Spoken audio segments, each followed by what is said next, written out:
Hi friends, hello friends, నమస్తే friends. బాగున్నారా? అందరూ బాగోవాలని, అందులో నేను కూడా ఉండాలని నేను మనస్ఫూర్తిగా భగవంతుని ఆ నారాయణని కోరుకుంటున్నాను. అయితే నేను మీకు ఒక చిన్న దేవుడి గురించి చెప్పాలనుకుంటున్నాను. ఈ వీడియో ఒకవేళ మీకు నచ్చితే ఎవరికైనా షేర్ చేయండి. ఒకవేళ మీకు మనసుకి బాగా నచ్చితే లైక్ చేయండి. కానీ ఈ వీడియో మాత్రం మీరు పూర్తిగా వినండి, ఎందుకంటే మీకు ఒక కొత్త విషయం చేయాలనుకుంటున్నాను. నేను మీ రైతు బిడ్డ రమేష్ని మాట్లాడుతాను. భగవంతుడు నామం పలికినప్పుడు భగవంతుడు నామం పలికినా ఆ నామానికి సంబంధించిన దేవుడే పలుకుతాడని చాలామంది అనుకుంటారు. అలా అనుకోవడం ఒక భ్రమ. అలాగే శ్రీరామ అనే నామం పలికినప్పుడు రాముడు ఒక్కడే పలుకుతాడు కదా అని చాలామంది అనుకుంటున్నారు. చాలామందికి తెలిసిన విధానం ఇది. అయితే పూర్వం మనుషులకి మాత్రం ఖచ్చితంగా తెలుసు. పూర్వం మనుషులకి ఇలా కాదు. పూర్వం మనుషులకి తెలిసిన విధానం ఒకటి ఉంది. పూర్వం నుంచి ఒక ఆచారం కూడా ఉంది. కానీ ఈ రోజుల్లో చాలామందికి తెలియని విషయం ఏంటంటే, శ్రీరామ అనే నామం పలికితే రాముడు ఒక్కటే పలుకుతాడు, ఇంకే దేవుడు పలుకుడు అని అనుకుంటున్నారు. ఇలా అనుకోవడం చాలా ఒక భ్రమ. శ్రీరామ నామంలో చాలామంది దేవుళ్ళు పలికే అవకాశం ఉంది. అది ఈ వీడియోలో నేను వివరంగా తెలియజేయాలనుకుంటున్నాను. మీరు తెలుసుకుంటే పూర్తిగా శ్రద్ధగా వినండి. శ్రీరామ అనే నామం జపిస్తే రాముడు పలుకుతాడని మనకందరికీ తెలుసు. కానీ 6 దేవతలు పలుకుతారు. అది ఎలాగో తెలుసా? చెప్తాను వినండి. రామ అనే నామం పలికిన చోట అందరికన్నా ముందర వచ్చి ఆ నామాన్ని విని ఆనందించేవారు నిస్సందేహంగా స్వామి హనుమంతుడే కదా. శ్రీరామ, శ్రీ అంటే మాత లక్ష్మి కదా. శ్రీ అనే పదం లక్ష్మీదేవి నుంచి తీసింది. అలాగే రామ అనేది రా అంటే శ్రీ మహావిష్ణువు ఓం నమో నారాయణ అనే మంత్రంలో నుంచి తీసింది. ఓం నమో నారా అనే రా వస్తుంది చూసారా? నారాయణ నుంచి తీసిన పదమే రా.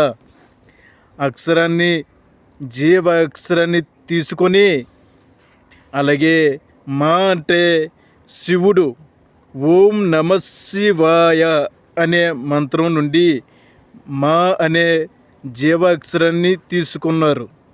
శివుడు హనుమంతుని రూపంలో ఈ భూలోకానికి ఇంకో విషయం ఏంటో తెలుసా? మహా గొప్ప శివుడు. ఆ శివుడు శ్రీరాముడికి సేవ చేసుకున్న గుణం కోసం, ఆ పుణ్యం కోసం హనుమంతుడు రూపంలో జన్మించాడు ఆ మహాశివుడే. ఈ విషయం చాలామందికి తెలియదు.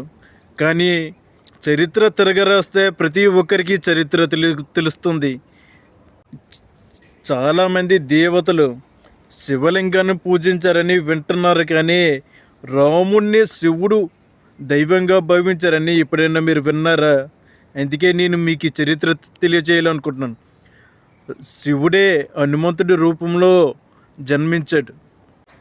శివుడు హనుమంతుడి రూపంలో భూలోకానికి వస్తున్నప్పుడు మాత పార్వతీదేవి నాకు కూడా ఆ అదృష్టం కావాలి అని మహాశివుడిని అడిగింది. అప్పుడు ఆ మహాదేవుడు భూలోకంలో హనుమంతుడు బ్రహ్మచర్యాన్ని పాటిస్తాడు కాబట్టి నిన్ను తీసుకెళ్ళడానికి అవ్వదని శివుడు చెప్పగా, కుదరదు అని చెప్పగా పార్వతి ఇలా అన్నది. అప్పుడు మాత పార్వతీదేవి అయితే, నేను మీ తోక రూపంలో వస్తాను అని హనుమంతుడి తోకలో ప్రవేశించింది పార్వతీదేవి. మరి రామ అన్నప్పుడు హనుమంతుడు వచ్చినప్పుడు మరి హనుమంతుడితో పాటు పార్వతీదేవి కూడా వచ్చింది కదా. అందుకే శివ పార్వతుల్ని కూడా మనం ఇప్పుడు ఎక్కడ ఈ లోకంలో వేరు చేసి చూడలేము. అందుకే భార్యాభర్తలు అంటే అంత గొప్ప చరిత్ర ఉంది. అంటే శ్రీరామ అనే పదానికి శ్రీరాముడు, హనుమంతుడు, శివుడు, పార్వతీదేవి, శ్రీ మహావిష్ణువు, లక్ష్మీదేవి ఇలా 6 దేవతలు పలుకుతున్నారు. ఇప్పుడైనా మీకు అర్థమైందా ఫ్రెండ్స్? క్లియర్గా వివరంగా శ్రీరామ నామానికి ఇంతమంది పలుకుతున్నారంటే మనం ఎంతో చరిత్ర ఇంకా లోతైన పరిశీలించి తెలుసుకోవాల్సింది ఉంది.